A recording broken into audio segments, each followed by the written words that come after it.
Okay, it looks like we're getting ready to rumble here, and let's do the.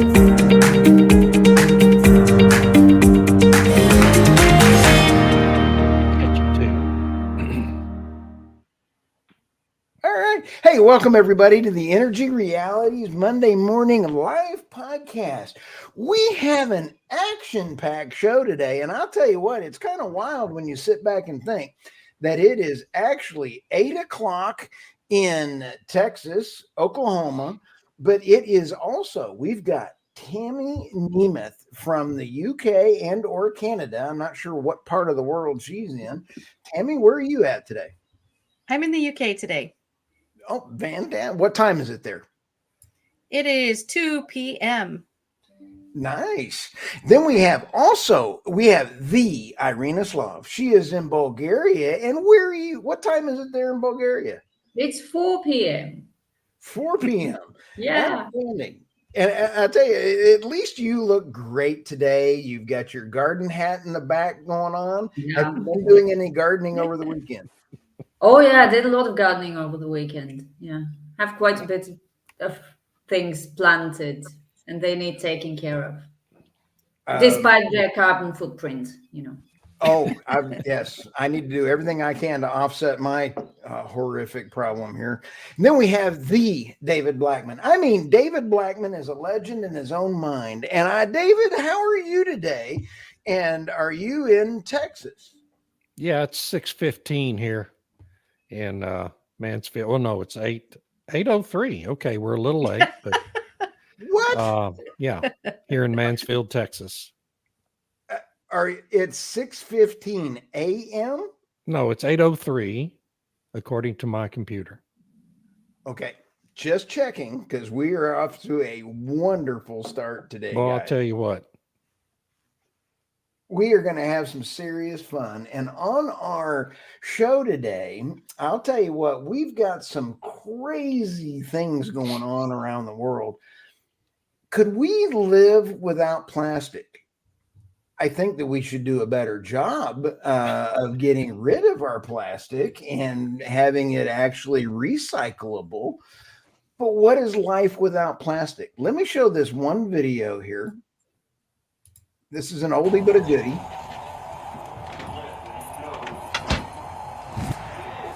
Uh-oh. Yeah. Whoop. There's a little plastic gone.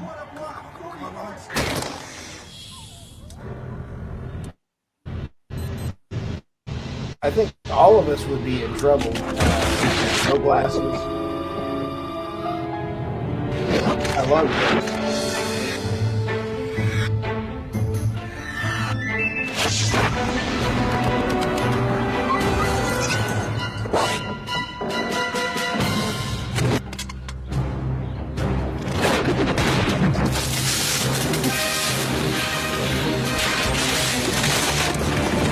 But I don't want to see my neighbor.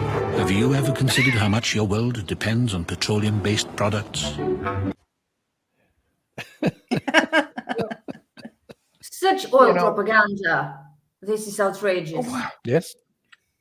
That's what our discussion is today. And propaganda is one thing, but when you sit back and take a look, do you always at this store, Tammy, in the UK, does somebody come up and say paper or plastic?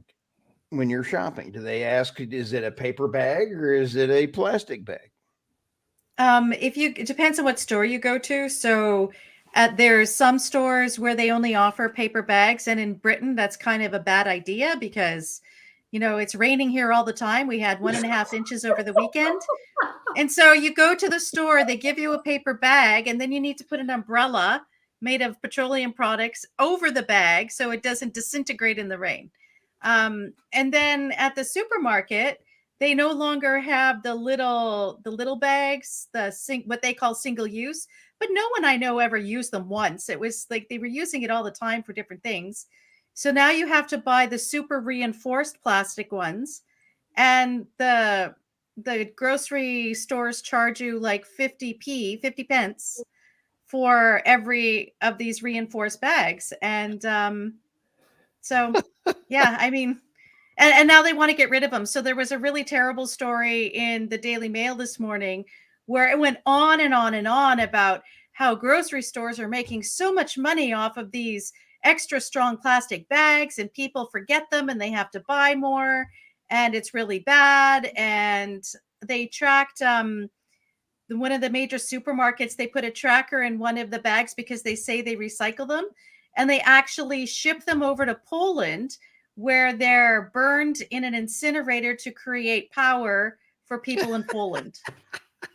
And I'm like, well, why can't you do that here? They have incinerators in the UK. Yeah, Why yeah. wouldn't they just send them to the British incinerators instead of shipping them with all their carbon footprint over to Poland? Yeah, because it releases emissions, and Poland's lost cause anyway with all their coal, for power generation. So it won't get so noticed in Poland as it would Maybe. in Green Britain. Yeah. It's madness. It's absolute madness. The city of Austin eliminated paper bags from grocery stores, and fine, whatever. They do fill up landfills. There's no doubt about that. But, then they found out there was a study conducted. I don't remember if it was at the University of Texas or another Texas university that found that the carbon footprint of the paper bags is actually larger than the carbon footprint of the plastic bags. And so that leaves you with a conundrum. And then, of course, the next step is to force you to use the permanent bags, right? The ones you're paying 50 pence for in England. They cost $2 at Whole Foods if you want to buy one at Whole Foods. Well, they're made from all products too. They're made from polyester, nylon, and artificial materials made from petroleum. So, I mean, what are you really gaining? I don't think you're really gaining anything by banning the plastic bags. The only real answer here is for people to be responsible, right? And so when I go to the grocery store, instead of, when you go into the produce part of the store, you have all these roller things with the little, very thin, sheer plastic bags, put your vegetables in. Well, I try not to use those, okay? But that creates a little bit of a pile up at the checkout counter, because if you got 8 onions, you got to pile all those onions up there on the counter, and then it takes the lady all kinds of time to put them on the machine to weigh them, and so that creates problems of its own. But we all should be responsible, I think, about minimizing our plastic use to the extent we can.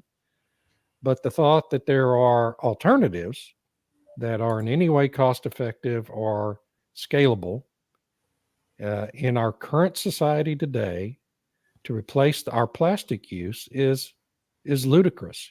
You can't do it. There's no way we could do that even with the computers we're using to record this podcast, right? I mean, what's Apple going to do? What are they going to do to build computers without plastics? You can't do it. There's no viable alternative to plastics for a million different things we use every day. So anyway, maybe they'll try to recycle David, everything. I don't think that's possible. Yeah. Well, David, when President Xi takes China, what are we going to do? How are we going to build computers without chips? I don't know. That's a good Maybe point. then the internet will die, and we'll see how life is without the internet, which is, I think, a safer option than life without plastics. Life without Yes. plastics. Nice. Yeah, Now, Well, I think life without the internet will be healthier. If Here's a not comment from Jo. exciting. Oh, hello, Joanna. We love Joanna. Oh gosh, yeah. Yeah. Toilet they paper do that and off and on.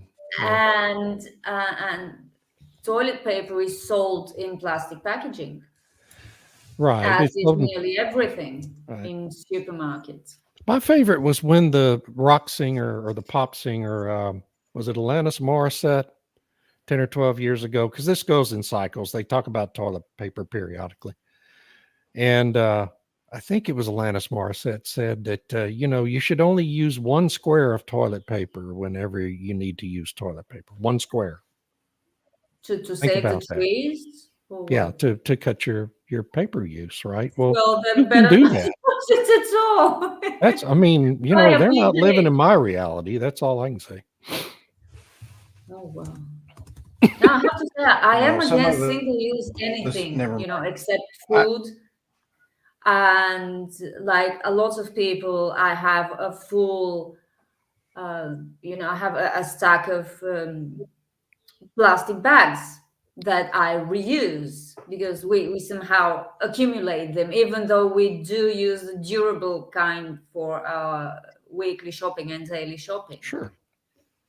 And that's great. I like multiple use things, but we have this drawer, the plastic bag drawer. I think a lot of families in Europe have them. It's a drawer that is specially dedicated to plastic bags because they always come in handy for some purpose or another, even if it's the kitty litter. And now I'm thinking that cats are bad because you need to clean that kitty litter. Okay, my cat is mostly outdoors, but he does have kitty litter in the house for when it's raining, and I cannot collect its contents in my hands. I have to use a plastic bag, and this goes straight to the landfill. And now I feel extremely guilty about having a cat, not to mention that his food pouches are also made of plastic.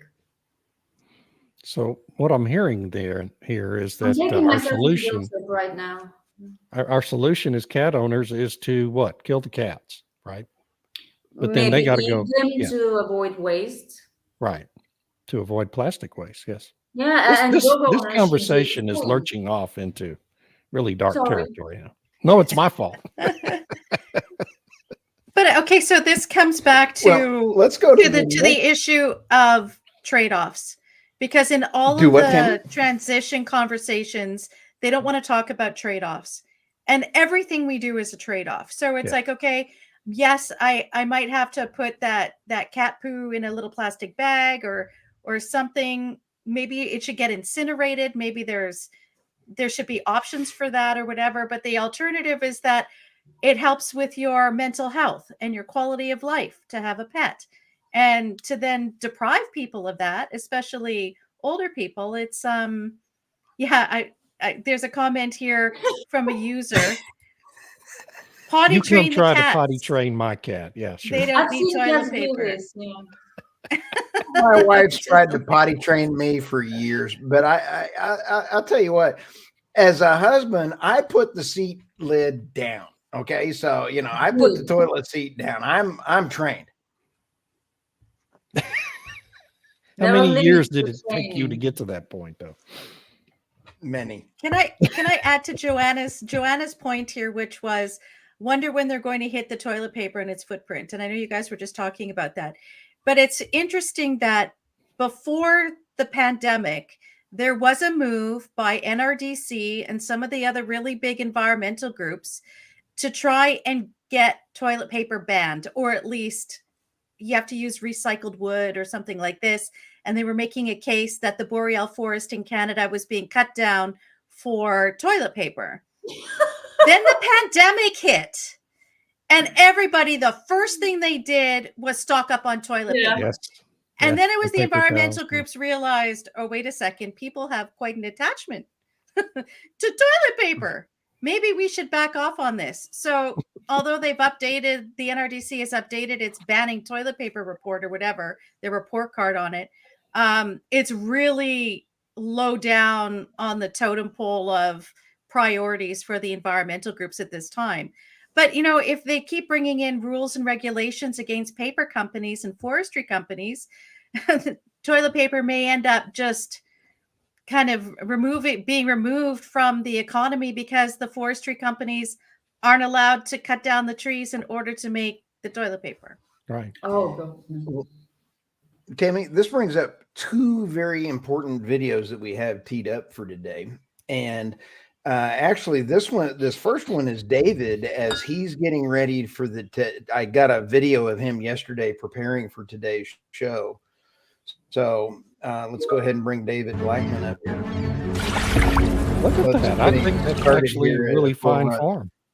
Oh, wait. Oh, yeah, No, but- that's not me. Oh, the Here we dog. go. Yeah. Yeah, It's good yeah, form that's- right there. it is. I want to give David Blackman a Well, shout out for really getting after it there. But communication is critical, and this video is pretty funny.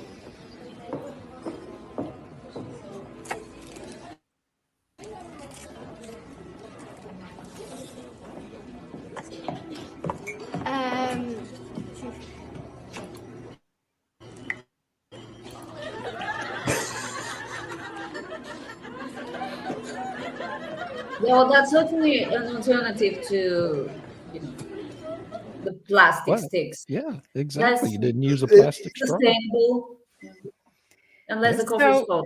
That You could be didn't a use problem. now. I don't want to. I don't want to go ahead. substitute, toilet paper for my hand. But let's go to the next video. This one's about a minute long. How many of you all really use Starbucks? Have you thought about the microplastics that are in coffee cups? Because if you have a cup of coffee and it's paper, why does it not bleed through? I found this just a head splitter. I'm going to add this one here. It's about 1 minute. So bear with us as we go through this. Starbucks. Let's talk about those. A paper cup, by nature, should absorb water. If it's not absorbing water, then that means there must be a barrier in between the paper and the liquid. And that barrier is polyethylene plastic. A study found that in 15 minutes of contact with hot liquids leached 25,000 microplastic particles into your cup. But no one's questioning this. No one's really thinking about it because it's just part of our daily lives. Are we very good at metabolizing plastics? No, plastic is a foreign body. It's a foreign particle. In fact, it'll break down into nanoplastics, and nanoparticles in general have the issue of being able to penetrate cell membranes. So it can penetrate very deeply into the cell. It can cause inflammation. Your body doesn't know how to deal with it. It's a foreign object. So you'll get the inflammatory response when you encounter these. But to make things worse, the body, but they also release plasticizer chemicals when they're in contact with your body, and they can also carry toxic chemicals into your body. The fact that they can basically invade and integrate into our cells, and you are what you eat. Are we turning into real life Barbie and Ken dolls? We could be, because there's actually microplastics that have been detected in human lung, blood, and placenta. And who knows how much of this is getting into babies? Are babies being born with plastic in their bodies? I would guesstimate yes. Ooh, scary. But that's a very good point about paper cups. How papery are they? To hold hot liquids. Well, again, there's an easy solution to that too. Just don't go to Starbucks. That's the best solution, but it's not just Starbucks, is it? Right. I mean, paper cups are being represented as an alternative to plastic cups, a better alternative, a more sustainable alternative. And, well, they're not. Yeah, Well, then microplastic there's- can't be good for you, right? I mean, I don't think anybody is advocating consuming microplastics.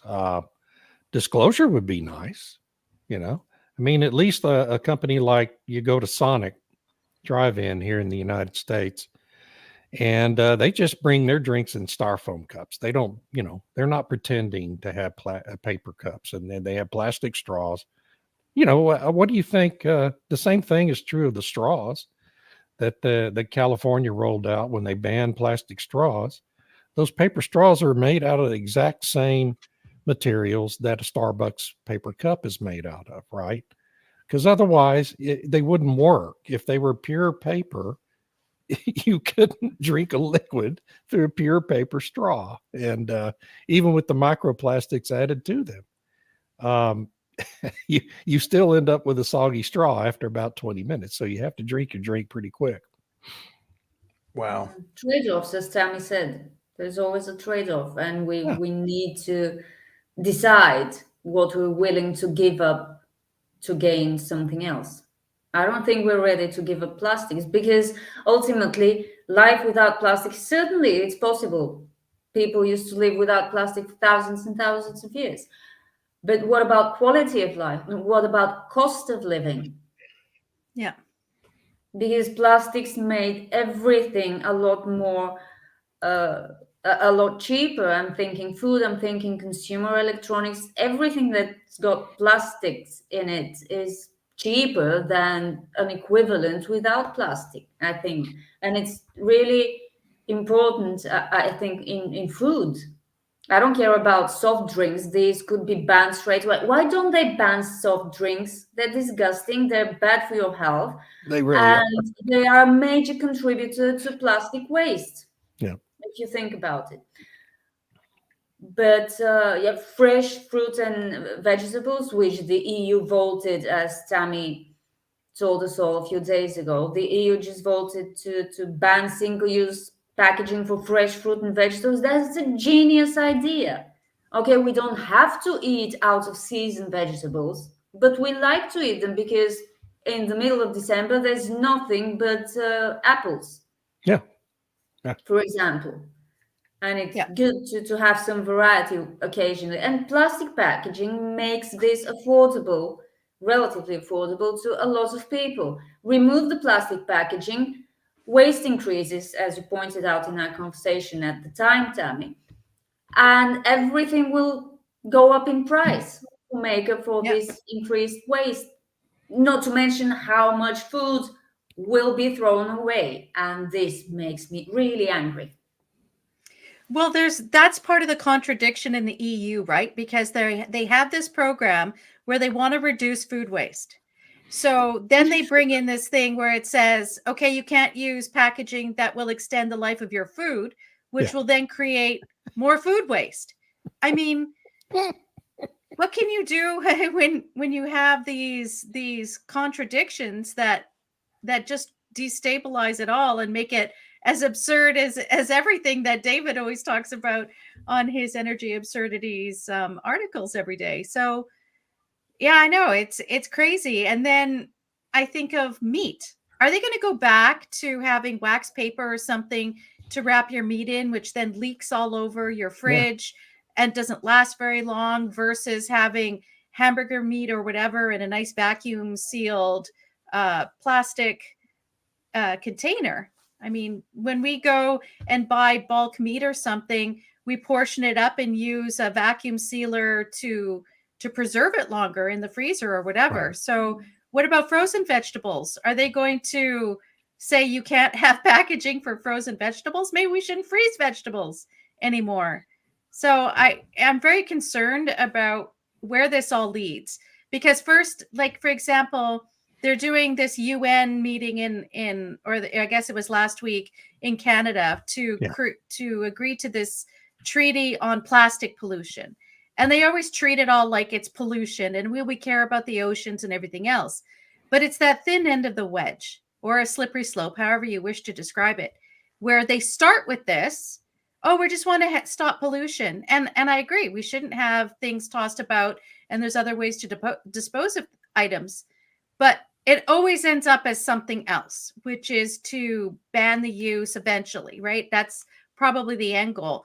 And if you look at, for example, Mike Bloomberg's Beyond Petrochemical campaign, where he's put something like $85 million into this campaign to stop the use of petrochemicals. Or he's saying just to stop the expansion of the petrochemical industry. Yeah. But you know where that end is. The end is to not have it at all.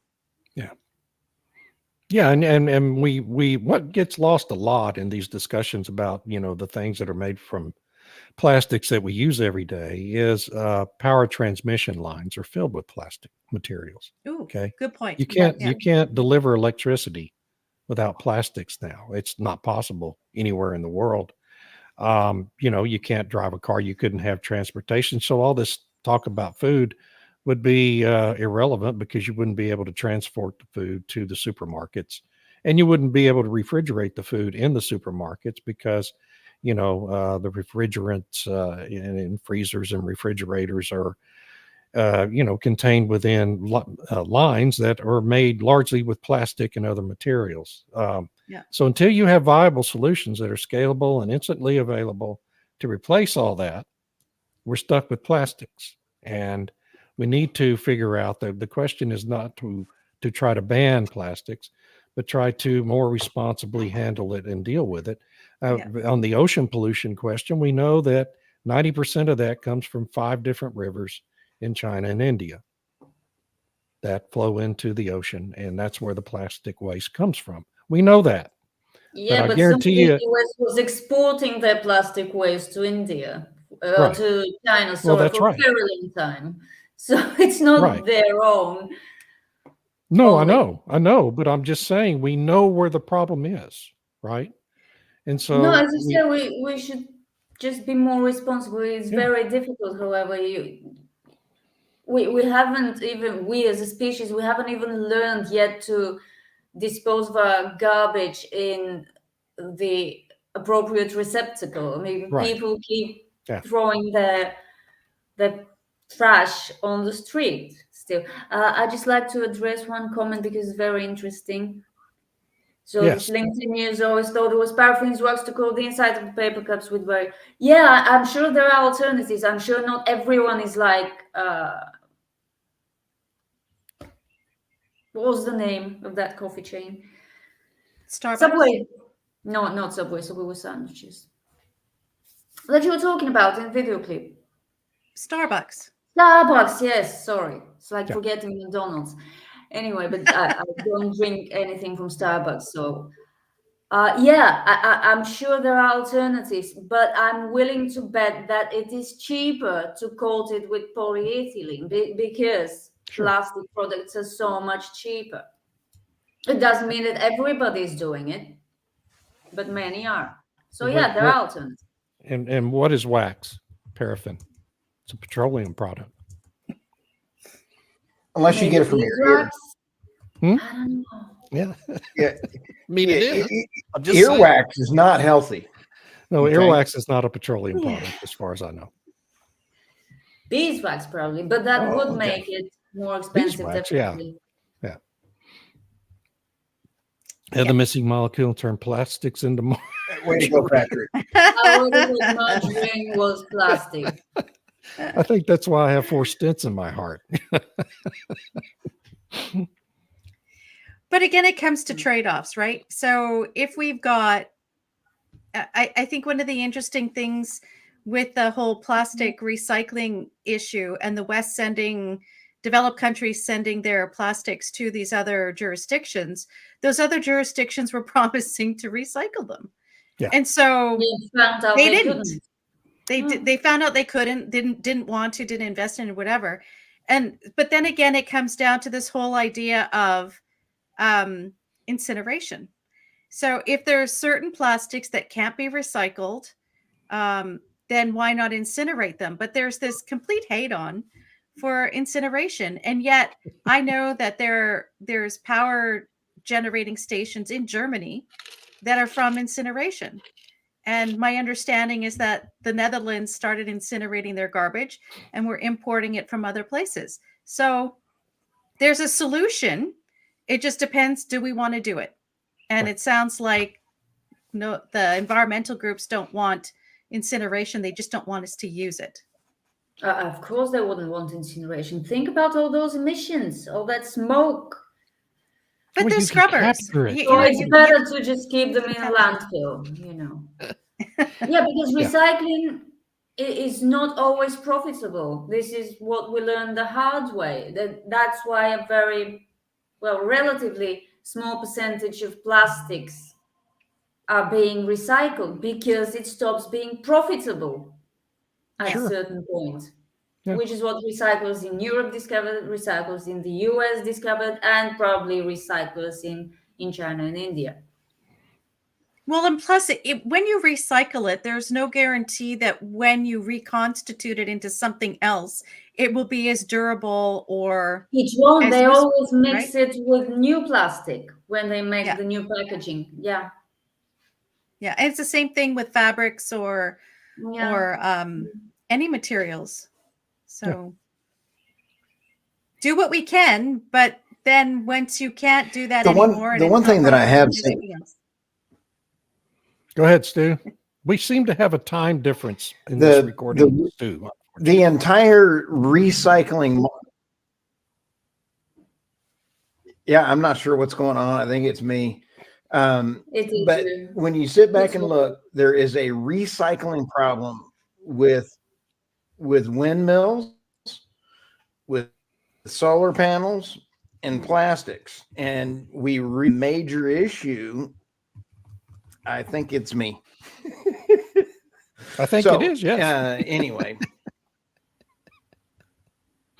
So anyway, we do have some major issues with recycling, and land reclamation is critical on this. Yeah. Let me go ahead and throw up the screen here. And since I'm having some screen issues, let's go here. This is These are mine. Irina's. Yeah, these are mine. So Okay. on our topic about plastics and plastic bans, I thought it was interesting that Nestlé is suffering a decline in sales of its frozen pizza and other frozen products, and that got me thinking. These must be some of the more affordable products of the company. Yeah. And if people can't afford them, what happens when single-use plastic packaging for foods is banned?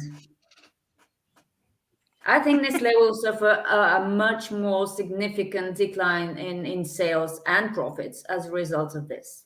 Yeah. Any food company will. Yeah. Any food company would, yeah, but especially the big ones because they basically control the market. It's a handful of companies. And then the other headline has nothing to do with plastics. Basically, it's just funny. I like all headlines about artificial intelligence and electricity use, and there have been so many of them recently. So air conditioning, and AI are demanding more of the world's power. Renewables can't keep up. Who could have Oh. predicted that? Who could have guessed that? Nobody could have seen It's a that shocking coming. revelation, right? My God. Nobody could have predicted it, even if we didn't have all these big tech companies working on AI. Oh my gosh.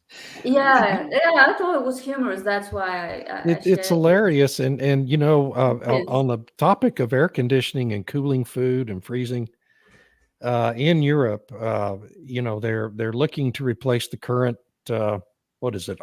Whoops, man, we'd lost everybody all of a sudden. Here we are. Now we're back.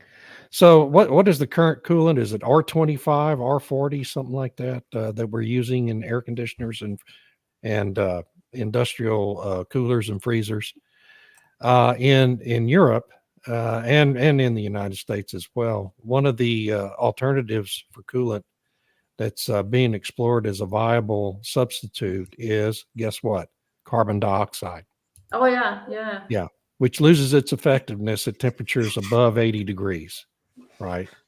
It loses its effectiveness as a coolant. So in summertime, you're going to have to find something else to work with your air conditioner and your freezer. But anyway, that just is an aside. Good. But the AI Yes, issue yeah, is what very did you- fascinating because AI is supposed to be monitoring everything, our energy use, and make sure that the grid is stable and all this kind of thing. And So improve how much- efficiency and everything, yeah. Right. So it's going to consume all this energy to make sure that we aren't using as much energy. Yeah. You just Another can't make absurdity. this stuff. You can't make this stuff up, folks. You can't buy entertainment like this, can you, Stu? No. Stu, you're And back. it's good because we Are wouldn't be we able on to the same afford it. timeline this time? I think we are. Okay, good. Yeah, I got my hair parted, so I think that was part of the problem. Are we It was finished? throwing off the signal. Yeah, it was all the It was the was it static static from- electricity when I was rubbing Exactly. my flesh there. Did we get both of these done? Sorry. Yes. Yeah. Okay. Let's go to the next slide here if I can. I don't know if it's There we go. There we go. Yeah, these are mine. I just want to give a shout out to Ocean Integrity with Captain Kieran Kelly. He is one cool cat. He has a bazillion followers, but yet he has done over 3 billion pounds of waste and plastic being removed from the ocean through jobs. He helps create jobs, and he was on my podcast, and I just really, really want to give him a shout out for not only just taking plastic as a problem, but creating jobs that we can then recycle these plastics and pulling them out of the ocean and then making things out of those again. So go follow Captain Kieran Kelly on LinkedIn, and he is just one cool cat. And he on my podcast, he was also really cool on it. This article that Global Study just revealed, the biggest polluters clogging the streams. David, what cities did you say it was at? There's 5 rivers in China and India where most of the ocean plastics come out of those river basins. The biggest contributor to plastic was Coca-Cola, which accounted for 11% of the branded plastic pollution worldwide. Holy smokes, Batman. I don't like Coca-Cola anyway. Has anybody seen a hazmat suit? Yeah, right. Those are not good. Guess what they wear when they go put the aspartame and everything else into the chemicals? Here is a vat of Coca-Cola, and then here's Coca-Cola either zero or sugar-free. They shovel all these poisons into the sugar-free. No executive at Coca-Cola will drink a sugar-free Coca-Cola because they know what's in it. So I found that this was very, very, very telling in this. Nestle was trying to also reduce its plastic by 1/3 in recycling. I think the key for us as a society around the world is to think about how to recycle these things and really do it. Another article that came out was also saying, even though it's recyclable, they all end up in the same place. Irina, a landfill. I mean, they're not being recycled. Right. Yeah, actually, I now remember some environmentalist, or he wasn't an environmentalist, but just a common sense guy, somewhere on social media. He was saying that because we can't recycle even half of the plastic waste we produce, we'd better put them in a landfill than incinerate them because of all the smoke that comes from incineration. I can't remember the name. Do you remember? It made quite a splash when I saw it, but we have to find a way to deal with them. They do degrade. It just takes longer for plastics to degrade, and there's this worry that they can leak into underground water and whatever. But this guy was saying that it's better to put them in landfills instead of incinerating them because we can't recycle them. And whatever we separate, when we separate our trash, what we separate as recyclable, it doesn't all end up in a recycling plant. No. It ends up in an incinerator. Yeah. So apparently landfill is better than incinerator from his perspective. It's so complicated, isn't it? It's very complicated. And just as an aside, the state of California is about to launch another lawfare effort targeting Exxon and other big oil companies, claiming that they spent 30 years exaggerating the capacity for recycling plastic waste. Okay. Well, I would just ask people to think back through your lives over the last 30 years at what entity has spread the most propaganda about recycling in your life. It hasn't been the oil companies. It's been your city government and your state government. Okay. They're the ones who force you to use 3 different bins to separate your trash and put them out by the curb on the pretense that the one in the green bin is going to go to a recycling center. Well, the city of Houston was forced several years ago to stop doing that because everyone finally figured out that none of that was going to a recycling center. Okay. The recycling centers are overwhelmed. It hasn't been the oil companies spreading that propaganda. It's been your city and state governments. So that's just my rant for today on this subject. Can I add to that? So those really big wheelie bins that they have at everyone's house, they're made of plastic. Are we going to go back to metal? Yeah, exactly. We'll have all these aluminum ones or steel bins. Yeah. Well, we have one in our yard. It's very, very old. Is it all rusted? Very, or very is it galvanized? And it's not in use. Is it stainless steel, galvanized steel, or is it? I think so. It's really heavy, so I don't think it's aluminium. But it's not rusting. I haven't checked it recently. Well, I mean, but last time I saw it wasn't rusting. But it's like 30 years old. Yeah, yeah. These are durable. So much fun chemical process to deconstitute plastics to be more recyclable. Yeah. You know what? I just noticed something, guys. When I put this up and we have Patrick Devine's picture over mine, I suddenly look a lot better. Yeah, you know, on the screen, you know, I think Patrick looks a lot better than I do. And then here's another one from Patrick. Yeah, Coca-Cola originally had cocaine in it. Yes, and a lot of people were pretty angry when they had to take it out. Oh, well, get this. 7-Up. My son was researching lithium, and it turns out that I think it was in the post-war period, 7-Up had lithium in it, and it was used as a sort because lithium is known to help bipolar disorder and mood disorders. Yeah.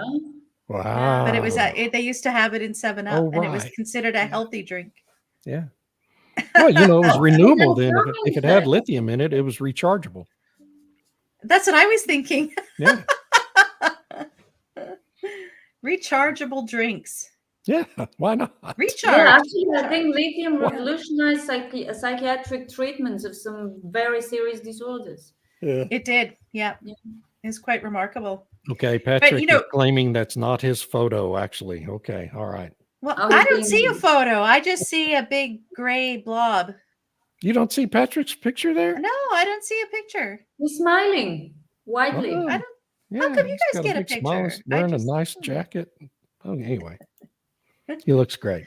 You look great, Patrick, even if it's not your picture. But you know, you said this was a complicated issue, and you know, when they talk about too bad someone doesn't do research. Well, why isn't there being research done?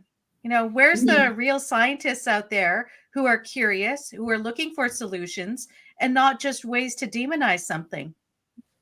Where are they? I don't know. I don't know the answer to any of that. Oh, those articles are mine, Stu, I guess, huh? Yeah. I forgot I submitted that California lawsuit article to you to put up there. So I've already concluded my rant on that. What was the other one? Yeah. Power plants. Uh-oh, Stu, we've lost Stu again. Oh, there we go. Well, the power plant. Yeah, this was the power plant.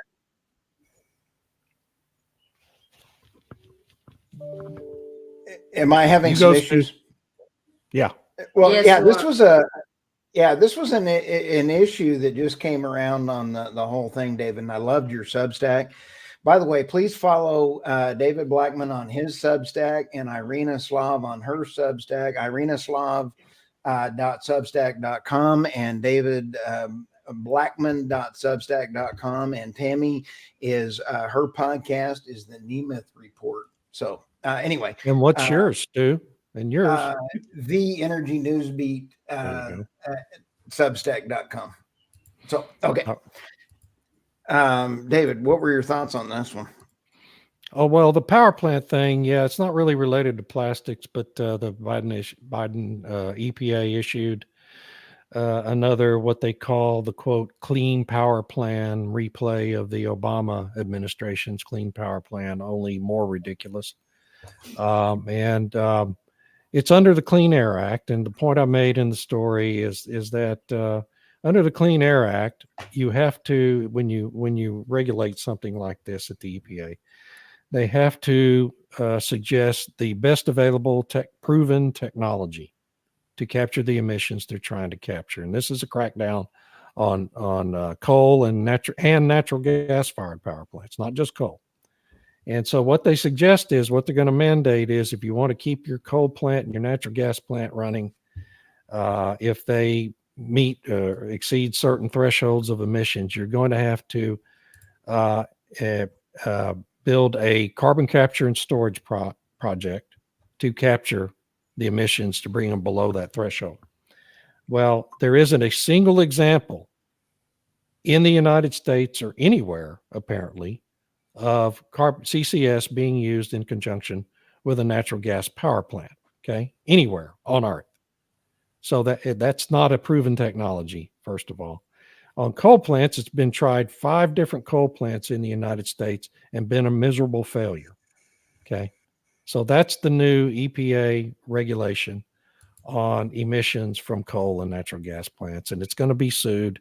It's going to be massive lawsuits. Probably 25 attorney generals around the country are going to sue EPA in addition to all the people in the industries, and it's going to get overturned just like Obama's clean power plan got overturned by the federal courts. And it's this massive waste of time and energy and millions and millions of dollars over the next 3 or 4 years are going to be consumed.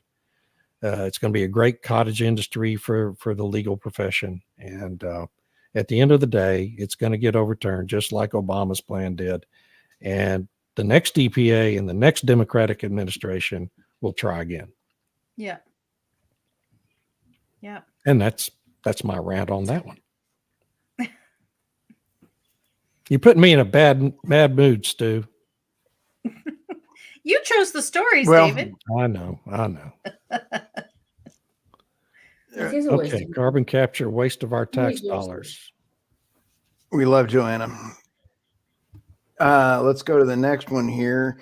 Now, I think that this really does play into this because recycling and waste to energy is critical. We have waste for government. I believe these are Tammy's. Is that right? Oh, this is a horror story of first headline.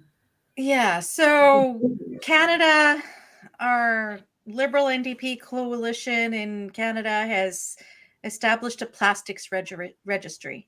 And so companies that produce any kind of plastics, and the list is as long as your arm, have to account for where they're selling it, what those sellers are doing with it, and what the plan is for disposal. And I really don't know how they expect companies to track the disposal. So let's say you have plastic wrap that goes, like you sell, the plastic wrap in the tube that you roll out, you use it for your own foods or whatever. So how is a company supposed to know what you've done with that? No. And what if it could be recycled, but you don't know whether or not someone has actually recycled it, like the disposable or the little plastic pots of yogurt. So how is that manufacturer supposed to know how much of it has actually been recycled? And then apparently they also want the municipalities and like the towns and cities or whatever to keep track of how much plastic is actually being collected, how much has been sold in their jurisdiction. I mean, it's insane. And they had this. Trackers. They can put little. Sorry for interrupting you. Just quickly. No, go ahead. They can put little trackers in every single plastic bag, single plastic. Like those luggage tag things, right? Yes, just Okay, so but it won't but add then to the cost at all. Right. So let's say they do that. Little mini RFID tags on everything. So what's the material cost of that? Who's keeping track of that information? What's the energy requirement to track that information? And what are you going to do with it? Right. So apparently the whole point of the registry is so they know how much plastics are being used in Canadian society and what happens to it afterwards. I mean, it's ludicrous. So they did a consultation period. The manufacturer said, this is crazy. How are we supposed to do this? Municipalities said the same thing. And they went forward anyway, because they had all the environmental groups who are on their side produce reports and whatever saying this is absolutely necessary for the transition.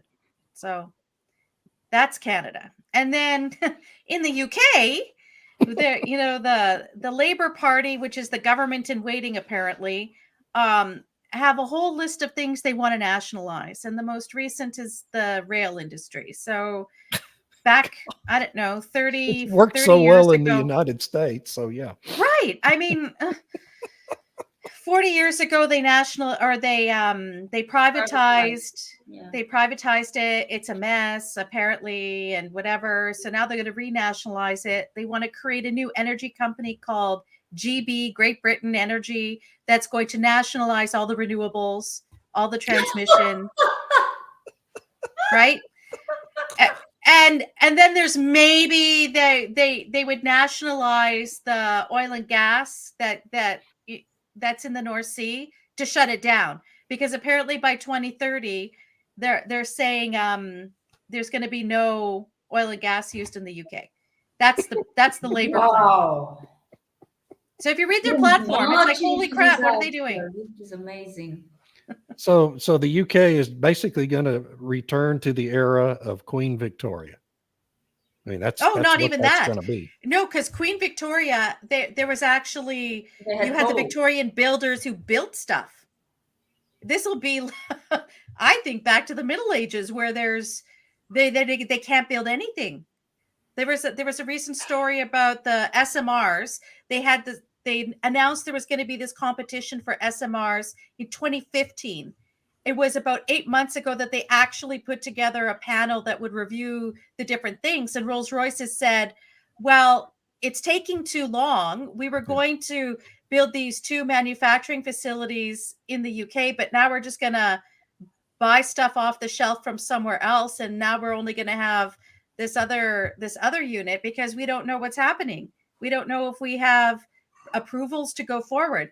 So no, not Victorian, because Victorians actually got stuff done. They still build infrastructure. Yeah. They can't do that anymore. My goodness. Anyway, so that's my rant. It's just all so depressing.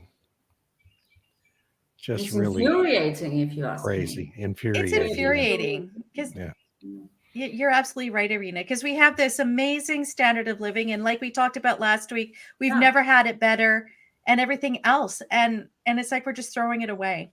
Yeah. Yeah. And people like this Guilbeault guy are treated as serious people. The guy's a circus clown. Okay. He's an idiot. How's his name pronounced again? Is it Guilbeault? Guilbeault. Guilbeault.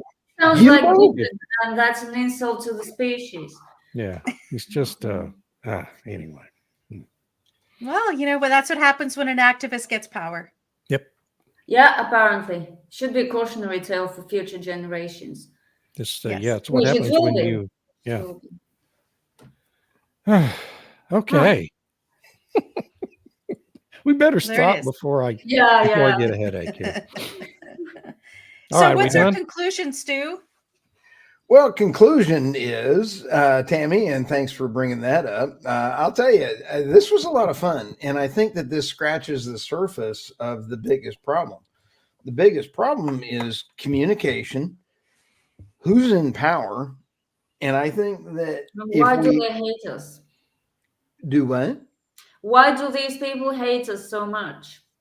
I mean, we're their voters. And it's you know what? Show me a good oil man or a good oil woman, and I guarantee you they're a ecologist. I mean, it's like a hunter.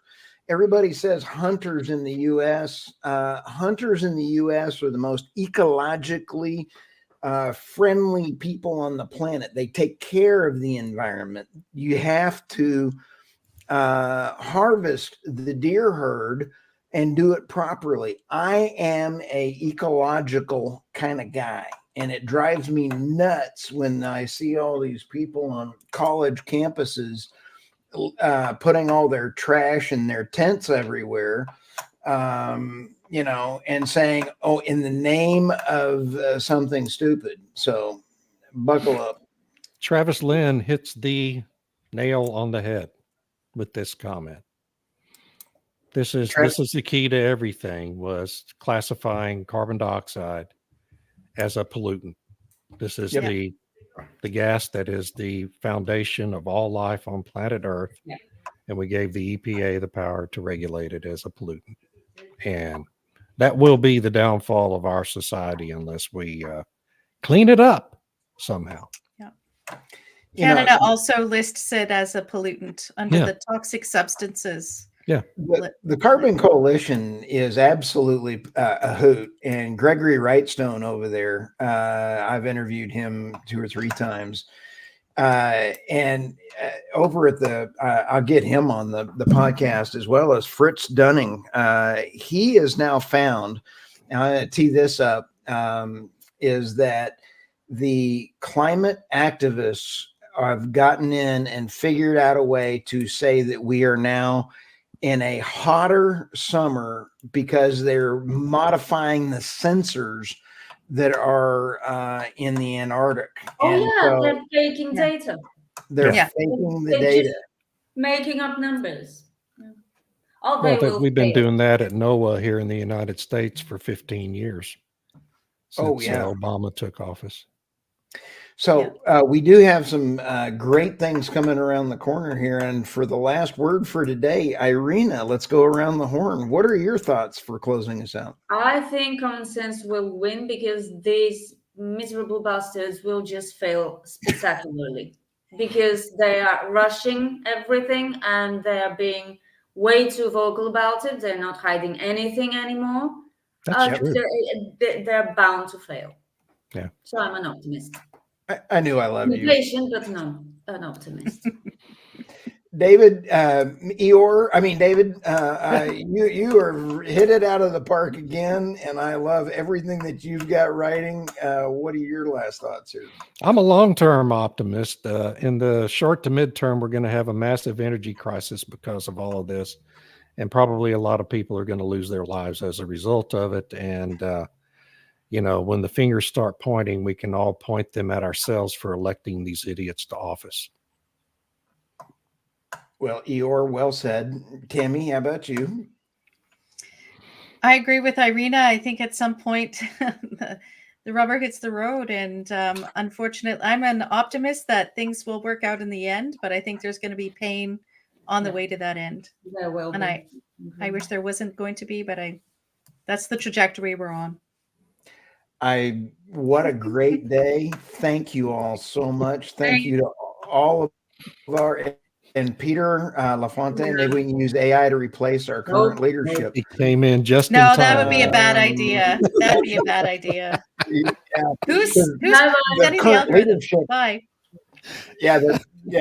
See you guys Bye, later. everybody have a good great week. Have a great day. Bye. Bye.